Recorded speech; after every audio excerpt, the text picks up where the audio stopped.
وَقَاتِلُوا فِي سَبِيلِ اللَّهِ الَّذِينَ يُقَاتِلُونَكُمْ وَلَا تَعْتَدُوا، اور قتال کرو اللہ کی راہ میں ان لوگوں کے ساتھ جنہوں نے تمہارے ساتھ قتال کیا، تم سے لڑے، وَلَا تَعْتَدُوا، لیکن ان کے ساتھ زیادتی نہیں کرنی، ان اللہ لا يحب المعتدین، بے شک اللہ تعالیٰ زیادتی کرنے والوں کو پسند نہیں کرتا۔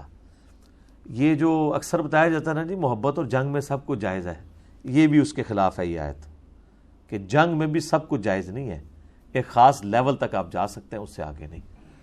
مسلم شریف میں ڈیٹیل حدیث ہے کہ نبی علیہ السلام جب بھی کوئی لشکر روانہ کرتے تو فرماتے کہ بچوں کو قتل نہیں کرنا، عورتوں کو قتل نہیں کرنا، کوئی درخت نہیں توڑنا، ٹھیک ہے، جو لوگ میدان جنگ میں نہیں آئے ہوئے ان کو قیدی نہیں بنانا۔ یہ نہیں ہے کہ آپ نے ایک شہر فتح کیا ہے تو جو لوگ آپ سے لڑنے کے لیے وہ تو چند ایک لوگ تھے، اب جو شہر کے اندر عوام ہے اس عوام کو اپنا غلام نہیں بنانا۔ آپ دیکھ لیں، ورنہ تو مسلمانوں کی لونڈیاں لاکھوں کی تعداد میں ہوتی ہیں اگر یہی ہوتا۔ یہ لونڈیاں صرف وہ عورتیں تھیں جو میدان جنگ میں مسلمانوں سے لڑنے کے لیے اپنے مردوں کے شانہ بشانہ میدان جنگ میں آئی ہوئی تھی، بارڈر کے اوپر، ان کو لونڈیاں بنایا گیا۔ لیکن ان کے بھی حقوق ہیں کہ جو خود کھانا ہے وہ ان کو کھلانا ہے۔ اس میں بھی کہا گیا کہ ان عورتوں کو آزاد کرو اور ان کے ساتھ خود نکاح کر لو، ان کو ایک آزاد عورت والا سٹیٹس دو، تو یہ اللہ کے نزدیک پسندیدہ ہے۔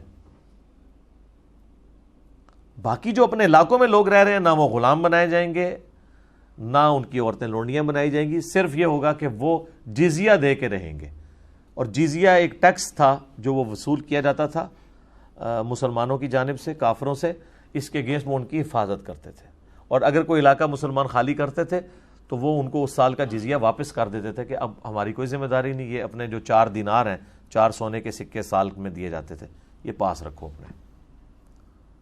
تو اس وقت کے قبائلی دور میں جب ہر وقت قتل و غارت کا خطرہ لگا رہتا تھا، 4 دینار کے عوض پورے سال کی آپ کی سیکیورٹی اگر مل جائے تو کوئی مہنگی نہیں ہے۔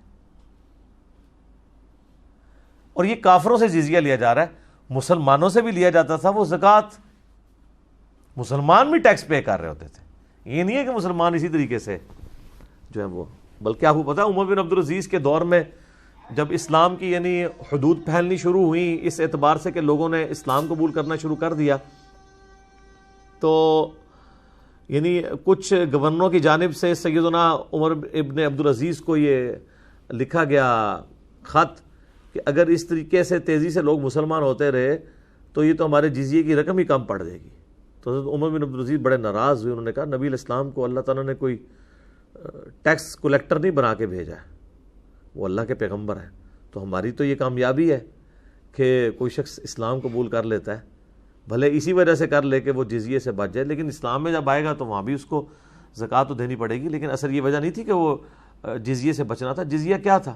اس سے زیادہ مال تو وہاں کے ڈاکون سے لوٹ کے لے جاتے تھے، رومن امپائر کے بدماش جو ٹیکس کلیکٹر تھے وہ آ کے لے کے چلے جاتے تھے۔ 4 دینار تو کچھ بھی نہیں تھا ان کے لیے۔ مسلمانوں کے وہ اخلاق سے متاثر ہوئے کہ مسلمان اتنے اپ رائٹ ہیں، اتنے انصاف پسند ہیں، اتنے منصف مزاج ہیں، اس چیز نے ان کو اٹریکٹ کیا تھا۔ تو اللہ تعالیٰ ہمارا قتال کرنا ہے لیکن حد سے نہیں بڑھنا، اللہ کو حد سے بڑھنے والے پسند نہیں ہے، یعنی محبت اور جنگ میں سب کچھ جائز نہیں ہے۔ بخاری مسلم میں یہ حدیث ہے کہ جنگ دھوکے کا نام ہے۔ اس کا یہ مطلب نہیں کہ جنگ میں آپ نے اگر مخالف فریق کے ساتھ کوئی عہد کیا تو وہ عہد توڑ دینا ہے، وہ تو حرام ہے۔ وہ سورۃ الانفال میں آیا کہ اگر کافر کے ساتھ عہد ہے آپ کا تو عہد کو اعلانیہ توڑیں گے، اور اس کو بھی مطلب ایک وقت ملے گا کہ وہ بھی جنگ کی تیاری کرے۔ جب تک آپ عہد اعلانیہ نہیں توڑیں گے آپ اس کے ساتھ گریلا وار بھی نہیں کر سکتے۔ یہی وجہ ہے کہ مولانا مودودی رحمہ اللہ تعالیٰ نے 1948 میں پاکستانی حکومت کی مخالفت کی تھی اس بات پہ کہ یہ فوجیں کشمیر میں داخل کریں۔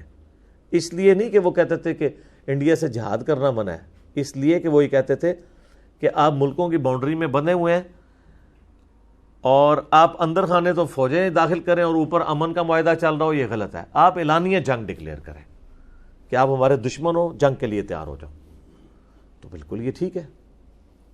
جامعہ ترمذی میں ابو داؤد میں وہ حدیث موجود ہے نا، حضرت معاویہ رضی اللہ تعالیٰ عنہ کے دور ملوکیت کے اندر رومن امپائر سے ایک معاہدہ چل رہا تھا، تو اس معاہدے کی مدت جب بالکل قریب ہوئی تو پورے ہونے کی، تو حضرت معاویہ نے پہلے ہی ان کے بارڈر پہ لا کے فوجیں بٹھا دی جیسے ہی کل کی ڈیٹ میں یہ معاہدے کی ڈیٹ اینڈ ہوگی تو ان پہ ٹوٹ کے ان کا وہ علاقہ ان سے چھین لیں گے.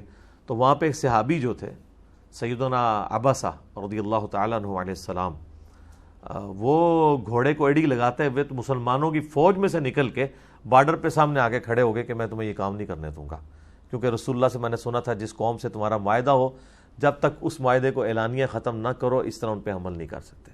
تو حضرت معاویہ کو، حالانکہ وہ اتنے سخت مزاج حکمران تھے، اس صحابی کے سٹینڈ کی وجہ سے اپنا ڈیسیژن واپس لینا پڑ گیا. تو اب دیکھ لیں محبت اور جنگ میں سب کچھ جائز نہیں ہے.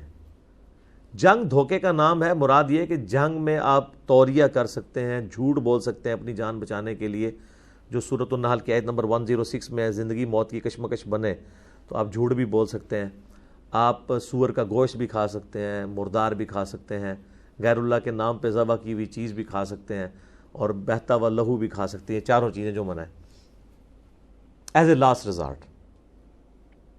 تو جنگ میں بھی سب کچھ جائز نہیں ہے، اس کے بھی اصول ہیں. اور محبت کے تو اصول اتنے اسٹرکٹ ہیں اسلام کے اندر کہ اس کائنات میں سب سے زیادہ محبت مخلوقات میں اگر کسی سے ہو سکتی تھی تو وہ محمد رسول اللہ ہیں صلی اللہ علیہ وآلہ وسلم. لیکن ان کے بارے میں بھی ابو داؤد ترمذی ابن ماجہ میں آتا ہے ایک صحابی نے سجدہ کیا، آپ نے کہا سر اٹھا کیا کر رہا ہے، جب میں فوت ہو جاؤں گا اور تو میری قبر سے گزرے گا کیا میری قبر پہ بھی سجدہ کرے گا؟ کہا نہیں یا رسول اللہ. تو فرمایا پھر مجھے کیوں کر رہے ہو؟ اگر میں سجدہ جائز سمجھتا تو بیویوں سے کہتا کہ اپنے خامدوں کو سجدہ کریں اس حق کے سبب جو اللہ نے ان کو دیا ہے. تو نبی علیہ السلام نے عشق دے چلے نمبر لے گئے اس چیز کو انڈورس نہیں کیا،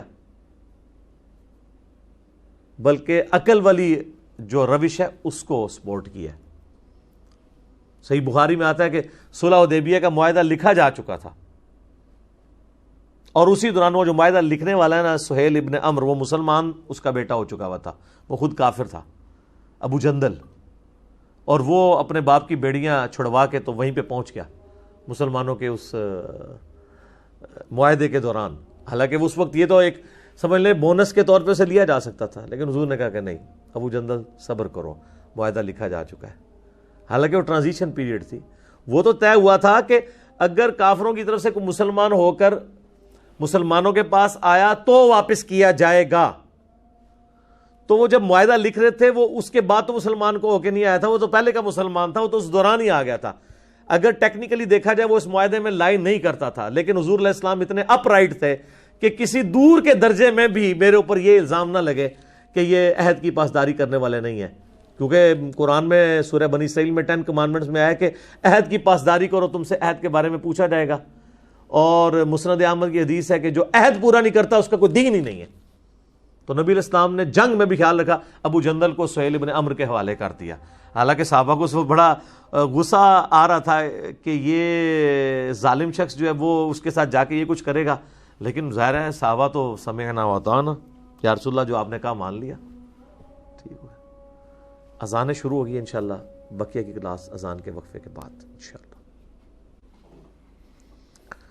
ہاں جی، اذان کے وقفے سے پہلے ہم سورۃ البقرہ کی آیت نمبر 190 کے اوپر ڈسکشن کر رہے تھے،